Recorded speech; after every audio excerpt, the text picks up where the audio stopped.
need to know before purchasing a garage door. The first thing is to understand your needs.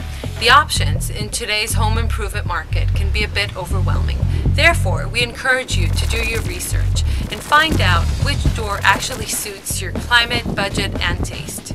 If living in a cold climate area, it is recommended installing an insulated garage door with a bottom seal.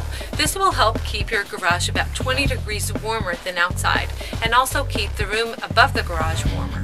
For example, if you use your garage door partially as a utility room or a workshop, you might consider getting a door which has a built-in light source or even a roller type door to leave overhead storage compartments free.